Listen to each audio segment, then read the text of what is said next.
All right. Hello, everyone. Welcome back. It's lovely to see you all again. And let's begin by going straight into the superpower state. So take a deep breath and either close your eyes or leave them open, whichever you prefer. And go into your superpower state, however you normally do that. So using your word or phrase or your anchor, or by focusing in on everything you love about your subject.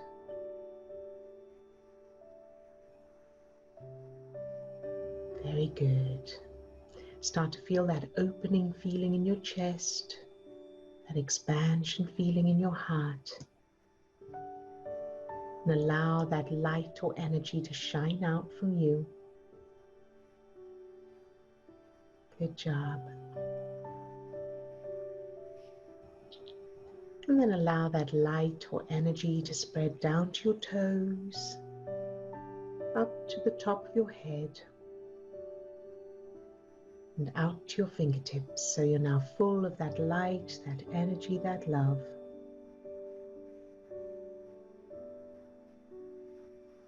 Very, very good. And now allow that light or energy to fill each of the 50 trillion cells that make up your body. Love each cell, just for existing.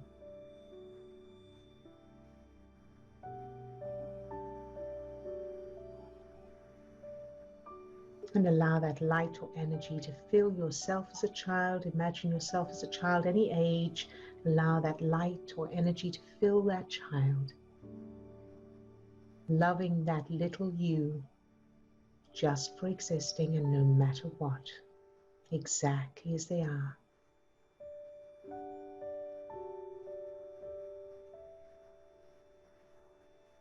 Very good, good job. And allow that light or energy to shine out from that little you, to overflow from that little you and fill your whole childhood. Shining that light into any darkness, filling everything, everyone, every experience, every circumstance, every event. Loving everything exactly as it is, that's where your power is.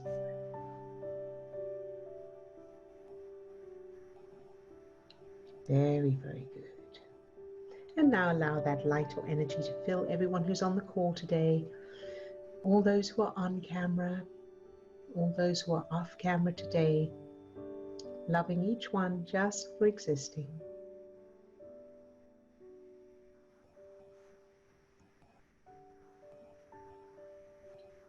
Very, very good. All right, you can open your eyes if you have them closed. And let's check in, find out how each person's doing. So, Katrina, you're first up on my screen. How are you? Yes, I'm good, Odille. Thank you. So, will we discuss? Will we talk about what I was talking about with Steve? Oh, yeah. Yes, indeed. Okay, so what the sentence was, I would like to look at the word jealousy, and then relating to my friend, ended up with the house, with the veranda, with the view of the lake, with the rich husband, everything provided for her. And so this makes me feel heavy-hearted when I think of her, and I feel less than. It's simple with this, yeah. Okay, very good. And you're not alone. So this is something that a lot of people experience. So, so the first thing to address the logical mind, the conscious mind, while you are looking at something that you don't have, that someone else has, you don't have, and you're focusing on the fact that you don't have it, of course, that's where you're staying, because that's the direction you're facing. Now, so we want to, of course, change it so that you are focusing on your happiness and what you want rather than what someone else has that you don't have. So that's the logic the logical part of it. So now let's find the reference, and let's start with the allowing technique. So think of your friend with everything she has and the fact that you don't have it, and where in your body do you feel the sensations of those emotions?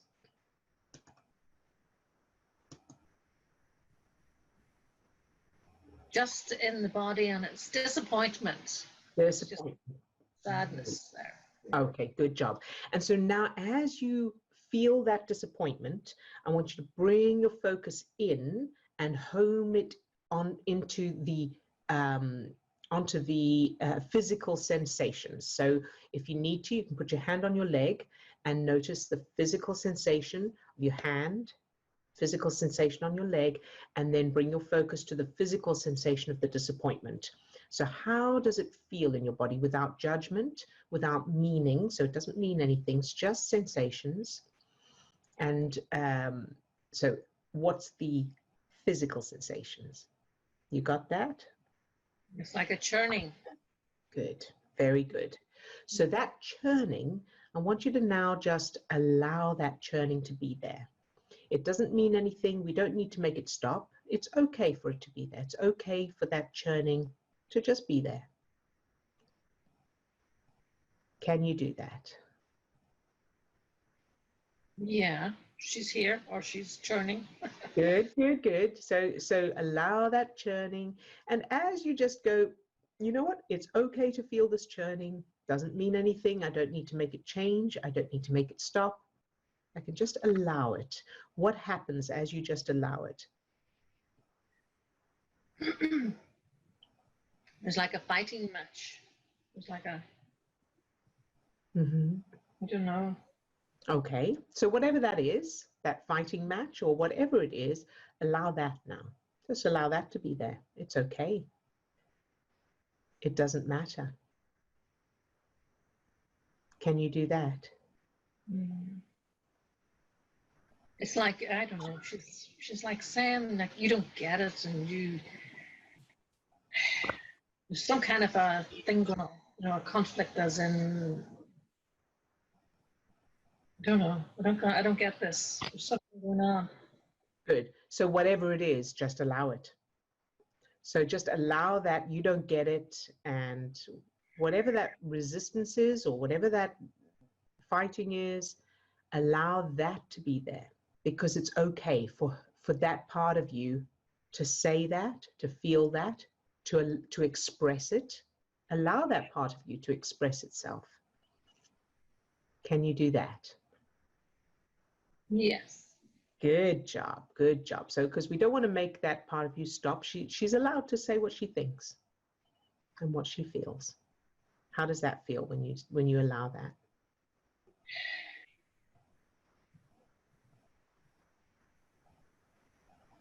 She's not any better. It's like, That's okay. you're not going to get rid of me like this. You're just not going to palm me off. It's like, no, and that's exactly the point. We don't want to get rid of her. we're all right. We don't need to get rid of her. We're not trying to get rid of her. In fact, it's the exact opposite. We're saying you're okay. It's okay to be here. You know, offer her a seat, offer her a cup of tea. She's very welcome. Are you able to do that? Yeah. Good. Yes. Good. And what happens then as you allow that? She's settling a little bit, yeah. Good. Let her make herself at home. There's no need for her to go anywhere. She's all right, exactly here as she is. Okay. Good job. Very good, Katrina. And what happens inside you? What feelings are there as you do that?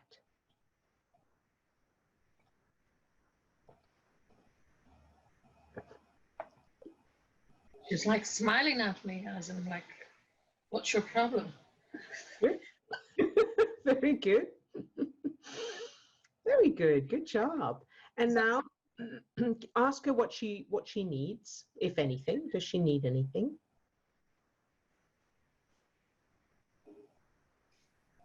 Besides a cup of tea?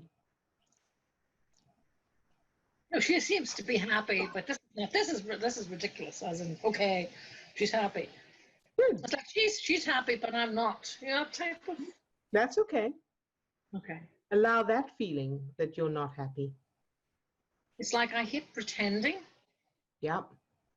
You know, I hate saying, oh, but inwardly I'm doing a different dance. That's right. So that's why you don't want to be doing that. You don't want to be muting that part of you. You don't want to be denying the part of you that has every reason to be feeling angry, jealous, worried, whatever's there. That's exactly the reason for this purpose of allowing it, allowing the unhappiness.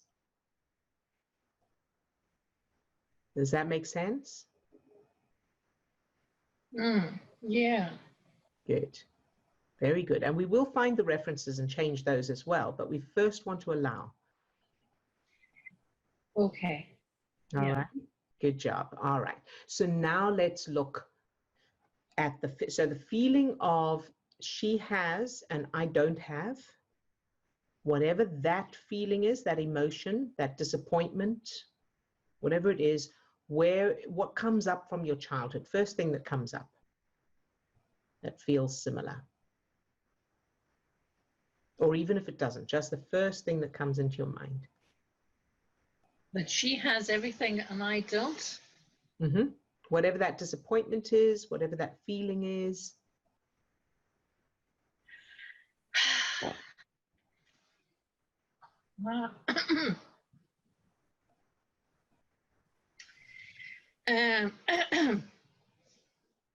My cousin lived in the big house, or a much bigger house than the house we had, and it was the old Victorian thing, and not servants, people working for them or whatever, and but they had all these toys, a playhouse or a playroom which was as big as a house. Wow. And had everything in it, and I used to get lost in this. So my background was there was no toys. There was just one bicycle, and there was a football and the ponies. Mm-hmm. So I loved going to her house, but she didn't want me down there because she wanted to be up at the ponies. Ah, yes. So she was very jealous of my life. Oh my God. Yeah. We had this conversation not that long ago. Isn't that interesting? Mm-hmm. But I think this is the first time I remember hearing about the playroom with the toys. I don't remember hearing that before. Okay, yeah. So, and I mean, as you're describing it, I'm picturing it. And yeah, any child, you know, without that would, of course, would want that. And especially when it's so extreme, the difference. No toys, and then you've got this over-the-top toys.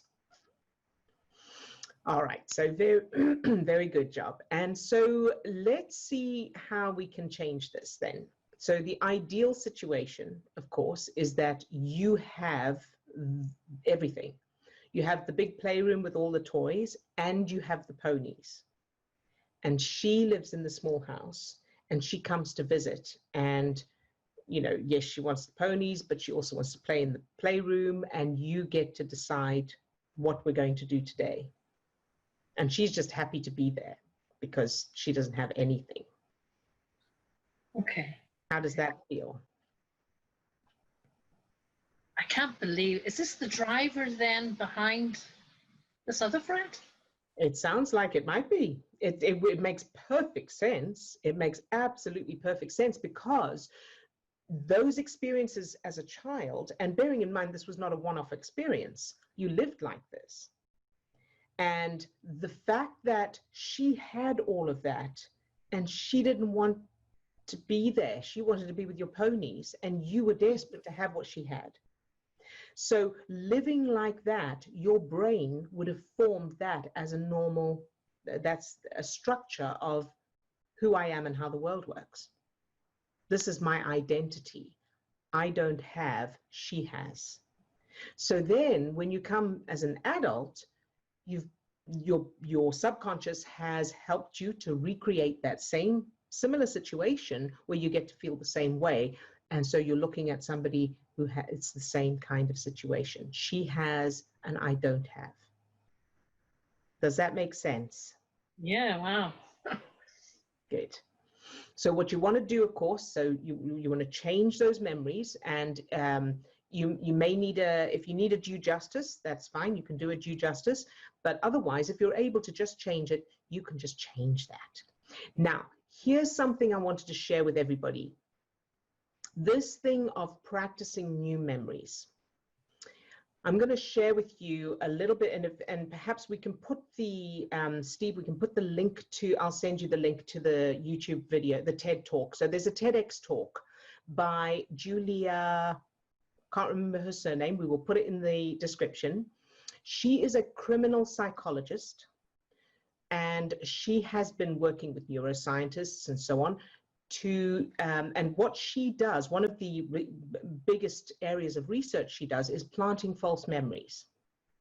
So she invites students to come to her lab, and they don't know what she's going to do. So as far as they're concerned, she is going to just find out about their childhoods. She's gathering information and she's researching people's childhoods. These students, when they walk in, they can see the books on the shelf behind or in her office that are all about childhood. So she's building trust that they know she's an expert. They also have been told that she's spoken to their parents and their teachers to find out more about their childhood, their history. Then when she does the interview with them, she plants a false memory in this kind of way. Something along the lines of, and so do you remember when you were 14 and you were arrested for assault and your parents had to bail you out? What do you remember about that? And of course, at first they go, that never happened. I don't know what you're talking about.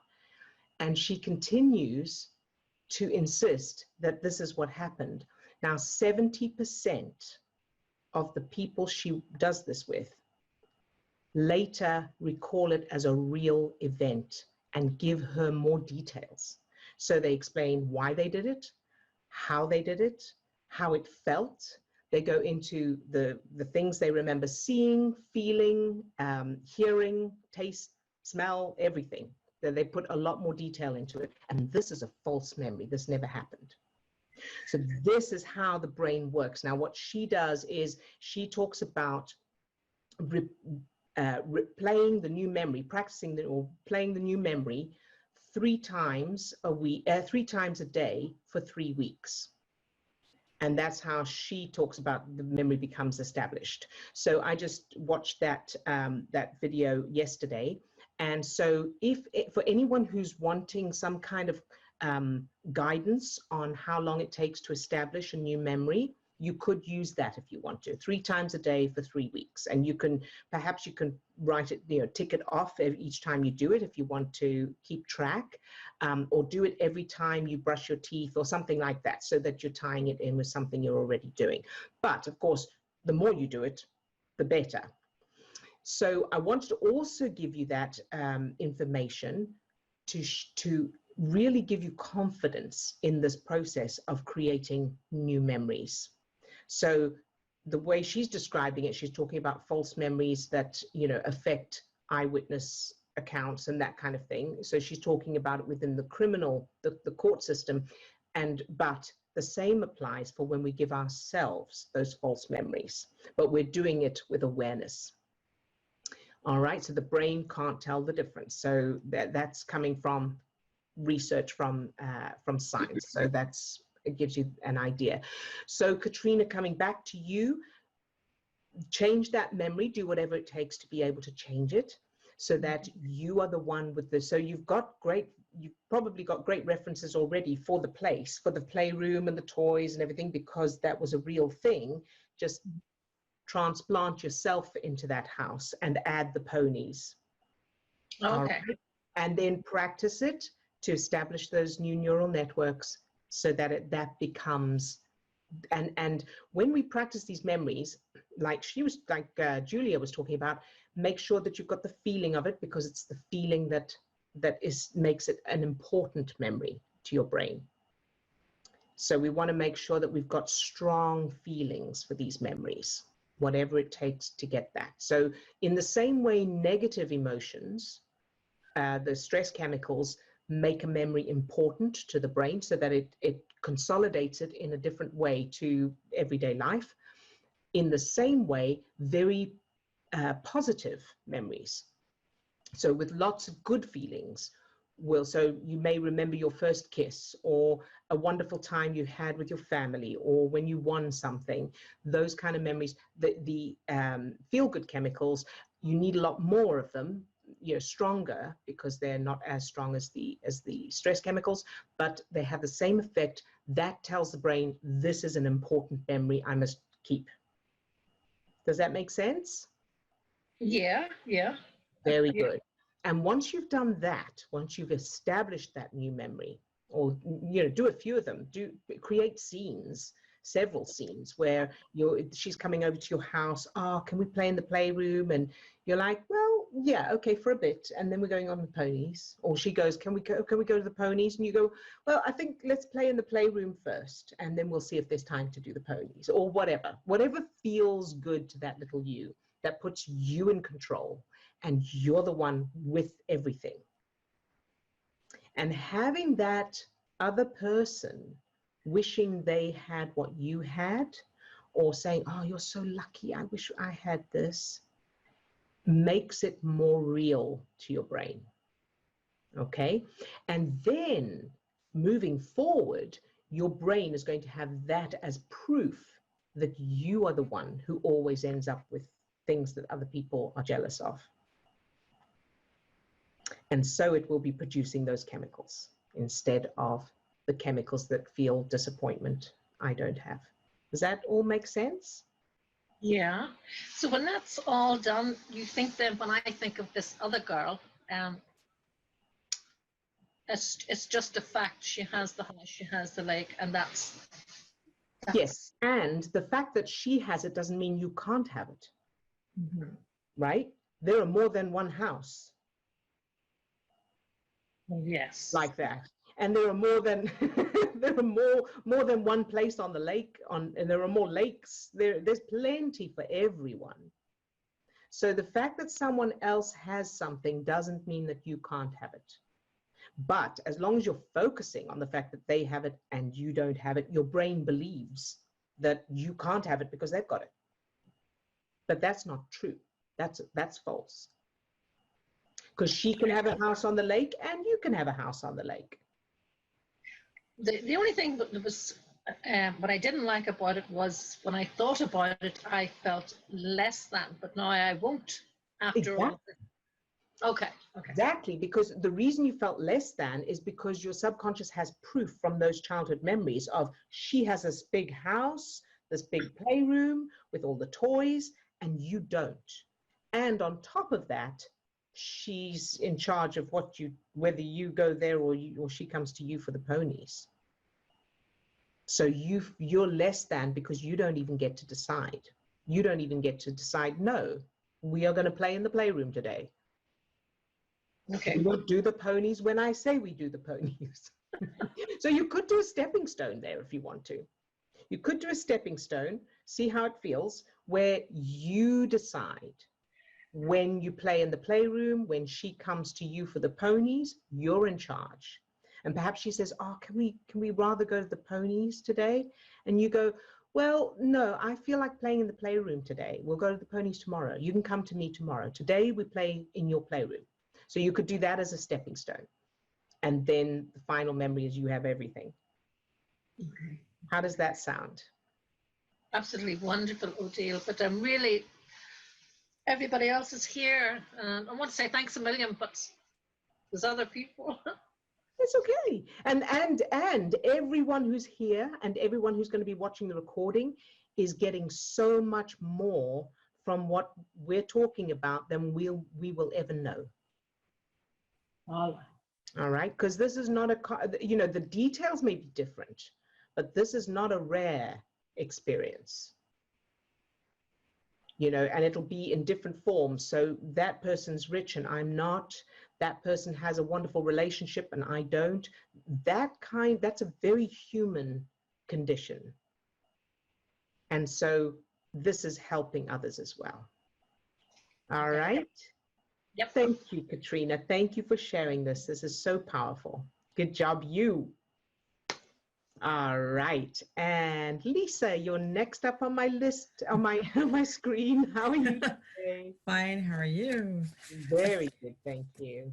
This is from your book, page 95. Use this exercise whenever you feel worried or anxious and combine it with reminding yourself that no matter what things may look like, now that you know you love yourself, you are only capable of creating and attracting things that feel good and that are good for you. So it has to turn out to be either good or nothing to worry about. Yes.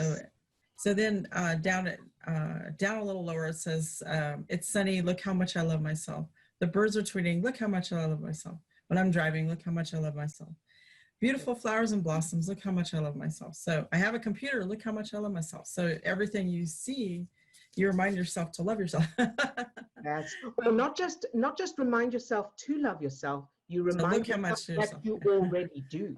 You already do, yes. That is the key magic pill, is that we already love ourselves. It's just that we block that out. Mm-hmm. And we're conditioned to block out self-love because it's arrogant and you don't be full of yourself and all of that. But the truth is, whatever we have in our lives now, and we may have a lot that we don't want and that we're not happy with, but we have a lot of good in our lives that we don't recognize. And here again, here's a little bit about the brain as well. The human brain is, or probably animal brains as well, I'm sure. But the brain is designed, the way the brain is designed is to pretty much ignore what we get used to. We're designed for novelty, to notice novelty. And the reason for that is what we're used to is, okay, there's no threat to it because we've seen it before, it's been here all along, and there's no new opportunity to it. Now, when something new happens, that's what we pay attention to, because we want to make sure it's not a threat, firstly. And number two, we want to check if it may be a new source of food, or it may be a new mate, or an opportunity for connection, whatever that is. So we are designed to take the good stuff for granted. So you know how we go, oh, you should be grateful for what you have. We are not automatically designed for that. We're designed for the opposite. We're designed to not be grateful for what we have. We're designed to take it for granted because it's not new. So the way our brains keep us safe, throughout human history, is by really ignoring what we're used to and focusing in on what's new, which means that we never seem to be satisfied. That's why we don't seem to be satisfied, because the brain is seeking out novelty all the time. And one of the things that happens is when novelty happens, it triggers dopamine in the brain. So this, of course, you can imagine how this affects all kinds of things in our lives. So that means that we need to make the conscious effort to notice what's good in our lives. So it's perfectly normal, perfectly natural. It just means that we need to make that conscious effort to go, I have this computer, I have electricity, I'm safe right now, I'm not sick right now, I'm not hungry right now, whatever's there, the birds are tweeting. So all of those things I listed in the book there. And then you level that up by saying, look how much I love myself, that I've managed to give myself all of this. These are all signs from me to me of how much I love myself. So thank you, Lisa. That's wonderful to share that. It's excellent. Thank you. You're very welcome, sweetie. Good job. All right. And then Chris, you're next up on my screen. How are you today? Well, that's so good again, isn't it? Well, I'm really well. And because each of my trillion 15 trillion, however many cells, they love me unconditionally.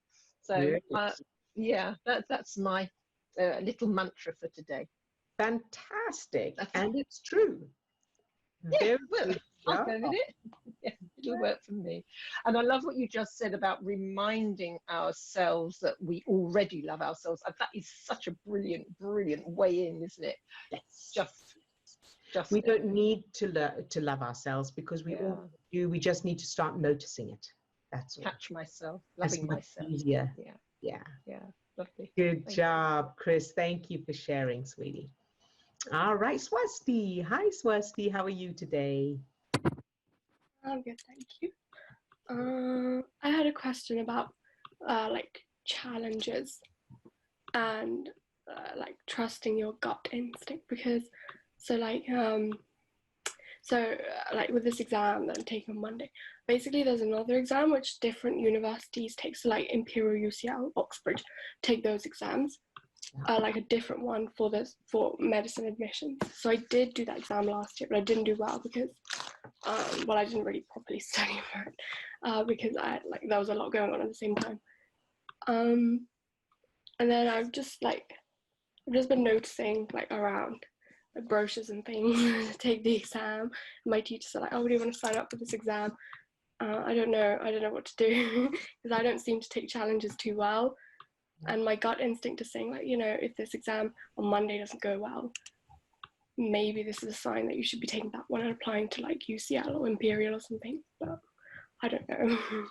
Okay, and this is a great question, because again, it applies to a lot of people. So instinct and signs, we go, well, maybe it's a sign of this, maybe it's a sign of that, and instinct.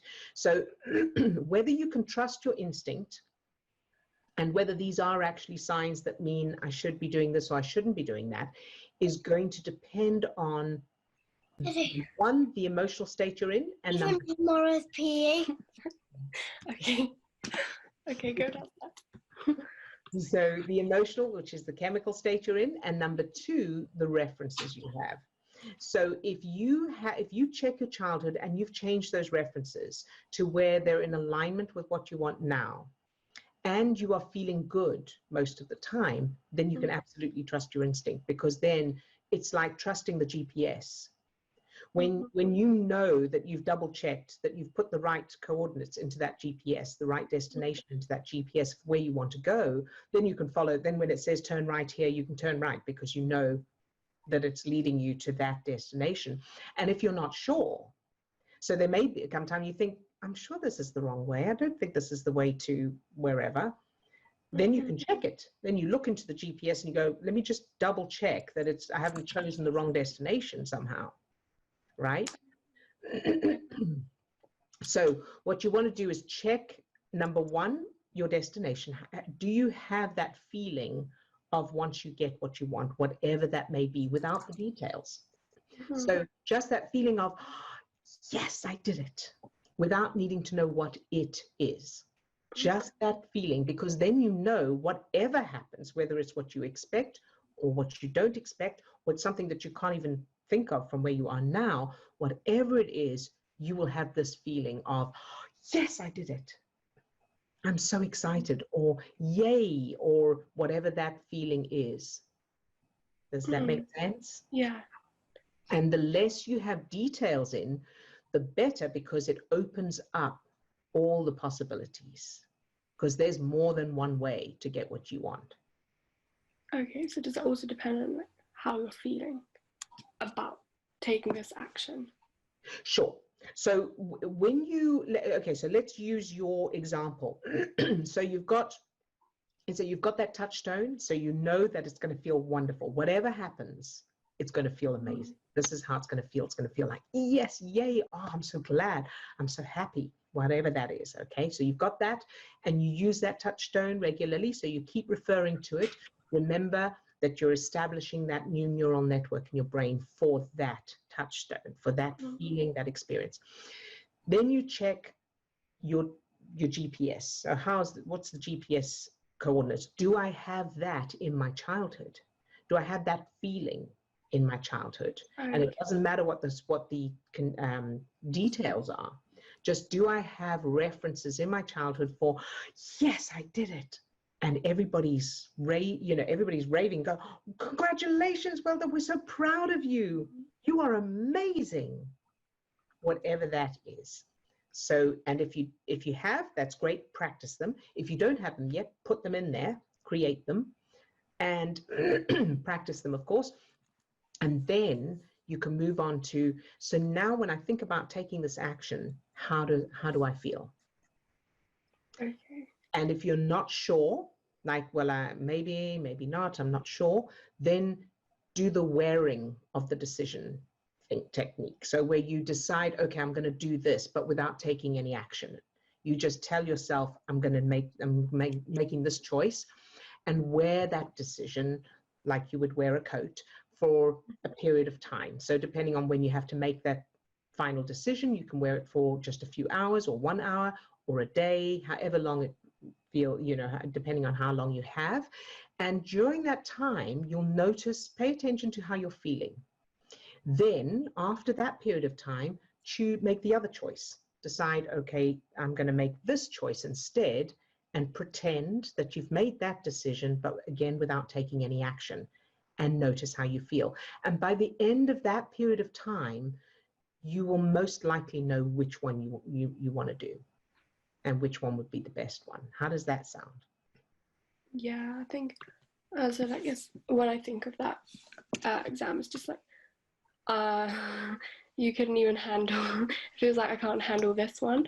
And this one's like answering easy questions in a very short amount of time, whereas that one is answering quite difficult questions in the same amount of time. And I just think, like, how are you going to cope with that at all?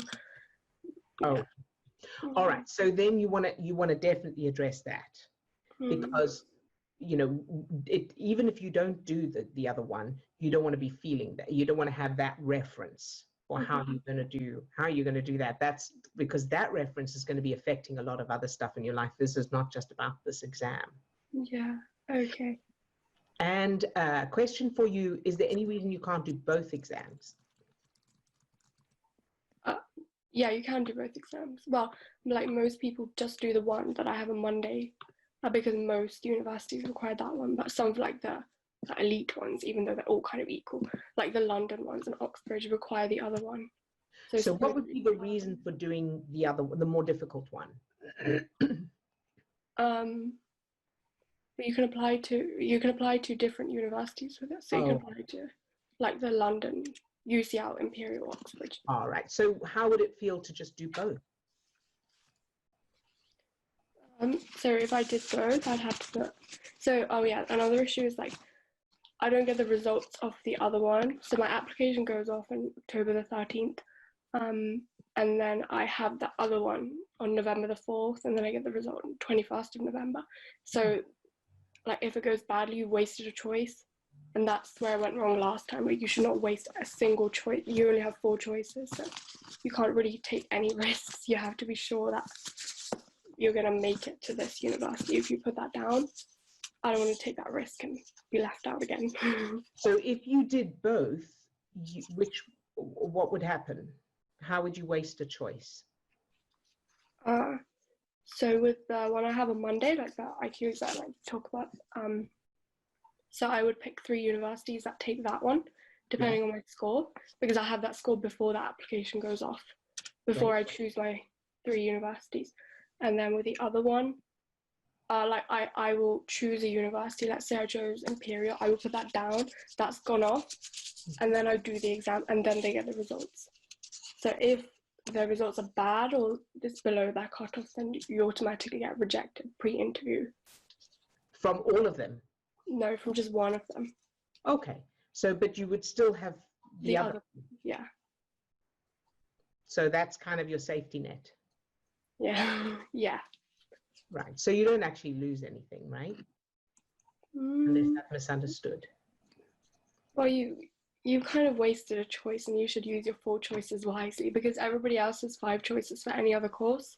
Oh, I see. So if you do both, you have to use 3 of them for the first one and 1 for the... You don't have to. You can choose 4 of them for the harder exam if you wanted to, but that would be... Right. But that would be... But if you didn't do the harder exam, you would have 4 choices for the first one. I get that. Okay. Yes. Okay. I get that. Right. So then it makes sense to make that decision once you change the references. Okay. And you're feeling good. So that you've got your prefrontal cortex online and you can do that wearing of the decision if necessary. And if you change those references and you're feeling good most of the time, you'll know which one to do, which option to go for. Okay, so the reference of how you're going to do that, kind of like fear around. Okay. So you want to make sure that, so what makes you think that you won't do well on the difficult one? This is probably a conscious reason, but like if you read online, so the 2 exams are called like UCAT and BMAT. So if you do well in the UCAT, there's a direct correlation that you will do well in the BMAT, or you get like similar scores. And that's actually what happened last year. I got very similar scores. Mm-hmm. So if I end up with an average score, if I get an average score for the other one, no. If you get an average score with an easier one, you get a below average score for the other one. So that's how it kind of correlates. And below average literally will not get you anywhere. Like it will not get you into Imperial or UCL. Right. Yeah. And so you have to make this decision before you find out your score from the first one, from Monday's one. No, I will get that score and I will literally have 24 hours to make that decision. Great. So you can wait until then to make that decision. Okay. So that's first of all, that takes the pressure off a little bit. So now let's look at this idea of, because what I mentioned earlier was to create those memories in your childhood that match the final result you want, right? Yeah. So that's what you want to do. So you may use the allowing exercise, first of all, to go, okay, so let's say I don't get anything.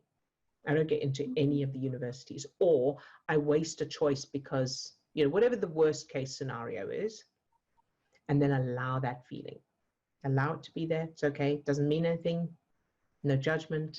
Don't have to change it because it's just a sensation, and allow that sensation to be there until you feel a bit of a shift. You can do the, what do you need, that kind of thing. And then check your childhood, anything in there that feels the same. And if there isn't anything, that's fine. If there is something, change it. If there isn't anything, just create brand new ones, new memories that prove that you always do well. Everything always works out perfectly. So other people saying to you, you're so lucky, I wish I had that ability. Right? Your parents saying, wow, we don't expect we would love you exactly as you are no matter what, but you happen to be, so you happen to be so good at what you do, and you get these results, and so whatever it is that would make you feel the feelings of the end result you want, tying that in, changing GPS coordinates so that so the feeling of them exactly matches the end result you want. How does that sound? Yeah. Okay, I got that. Good. Very good. So any questions before we move on? All right. Okay. Well done. Good job. Thank you. You're very welcome. All right. And Steve, any questions? I just bringing that question up, and it's kind of in response to what you were saying earlier about the practicing. So there's a comment in the chat. I love this precision, Odille, about playing and rehearsing the memory 3 times a day for 3 weeks, because I think this is the one thing that I've not been doing. I would usually change a memory and practice it 3 times just during the process, and then forget about doing it again and again until it becomes the main program. So this is definitely helpful. So, and I think that in the other question that I proposed is, along those same lines. So you might want to speak a little bit to, you know, the how many times should we be practicing those memories? For how long? How long should we continue that? Right. Yes. Thank you. So, you know, like I say, that scientist said 3 times a day for 3 weeks. Now, it's going to depend on the individual. It's going to depend on how much emotion there is that you've managed to connect with it. And it's going to depend on what contradicting evidence is there already in the subconscious, is still left, and that kind of thing. So the way to know is you could use 3 times a day for 3 weeks as a guide and go, well, I'll try that. But just like it takes different people different amounts of time to learn the times table, to learn a new phone number, and those are memories without emotion. So they take longer. So a little tip also for Swasti and anybody else trying to learn stuff is see if you can connect the knowledge that you really want to remember with some kind of sensory input. So you could add a smell, you could add a taste, you could add some music, you know, sounds. You could certainly add feelings. And bearing in mind, these don't have to be literal, actual things outside you. You can just imagine the senses and the same part of your brain will fire. So connect it with preferably excitement or fun. The more feel good or love, you know, if you think of something you love or someone you love or an activity you love at the same time that you are practicing this information, your brain will connect it and it will become consolidated much more quickly. So hopefully that helps. And so with the practicing, you know, try it 3 times a day for 3 weeks. It doesn't need to take as long as 3 weeks. It's going to depend on the person. The more frequently you do it throughout the day, the sooner it will become established, especially if you're adding lots of good emotion to it, lots of strong, good emotion to it. So I hope that helps to answer that question. Very good. And so anything else, Steve? Other questions? Please remind us of the Happy Changed Memories group that you had mentioned. Oh, yes. So that is called the Remit Method New Memory Garden. The Remit Method New Memory Garden, that's the Facebook group for the new memories. All right. And anything else? Do you really need to rehearse 3 times a day? Well, and again, it's going to depend on the person. So I would say this, so bearing in mind, this doesn't take long. You know, you spend more time making coffee or brushing your teeth than it takes to practice a new memory. You'd spend more time going to the loo than it takes to practice a new memory. A new memory can be very quick. It's just a moment. So, you know, tie it in with things you're already doing. So every time you're waiting for coffee or washing the dishes or emptying the dishwasher or going for a walk, play your new memories. You don't have to close your eyes. You can do it with your eyes open. You can close your eyes, of course, if you prefer. So it's going to depend on each person. Now, another tip that one of our one-to-one clients started doing was recording their new memories on the phone and then listening to them. She would listen to her new memories while she was at the gym, while she was working out. So you can, again, you can do it, you can record them and then listen to them while you're doing housework or while you're going for a walk or while you're doing gardening or whatever it is that you're doing. So that is another way to get them established in your brain. So hopefully that answers that question. And anything else, Steve? Any other, is that it?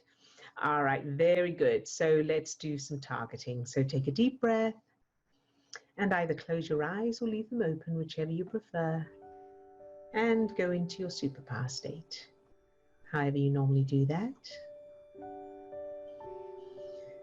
And start to feel your heart opening, that expansion feeling in your chest. Imagine that light or energy shining out from you, shining out from your heart.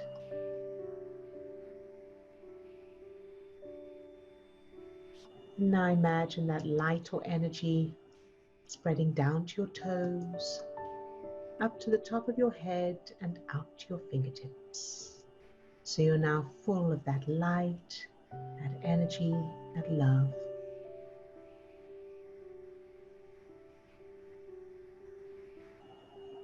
Very good.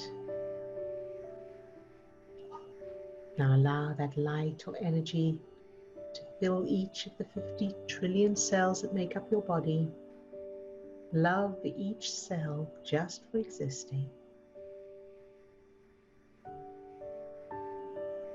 And as Chris was saying, feel that love coming back from your cells to you. Imagine that light or energy from each little cell that really loves you unconditionally. So feel that two-way power, you and your cells. And now let's go to Lisa. Fill Lisa with the same light, this energy, from the tips of her toes to the top of her head and out to her fingertips. Love Lisa just for existing.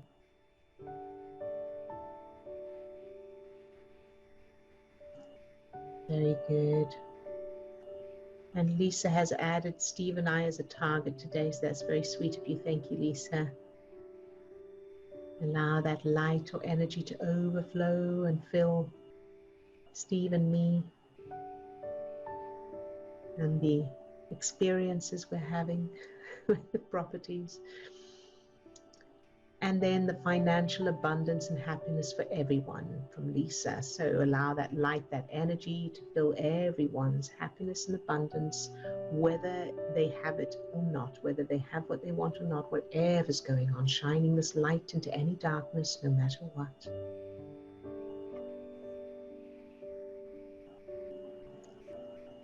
Very good job. And now to Chris. Allow this light, this energy to fill Chris from the tips of her toes to the top of her head and out to her fingertips. Love Chris just for existing.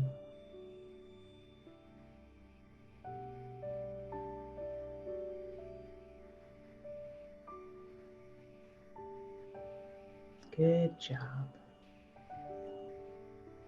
And now to Swasti. Allow this light, this energy to fill Swasti from the tips of her toes to the top of her head and out to her fingertips. Love Swasti just for existing.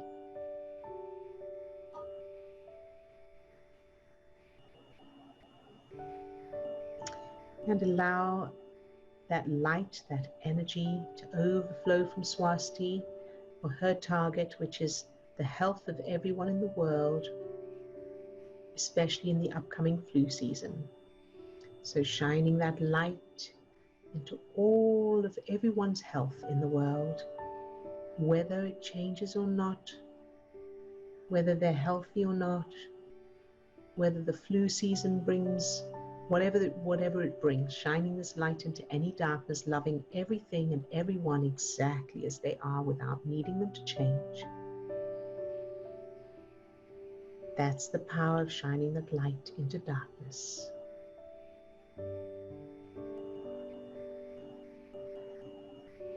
Very, very good. And now to Katrina. Fill Katrina with that same light, that energy. From the tips of her toes to the top of her head and out to her fingertips. Love Katrina just for existing.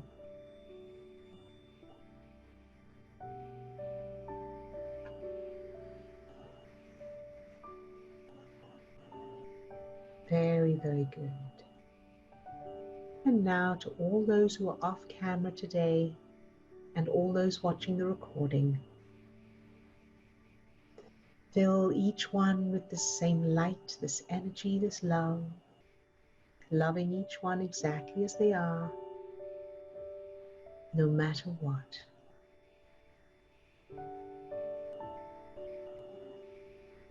And allowing this light, this energy to shine out from each person into their experience of the world, whatever that may be, shining a light into any darkness and feeling it coming back to them.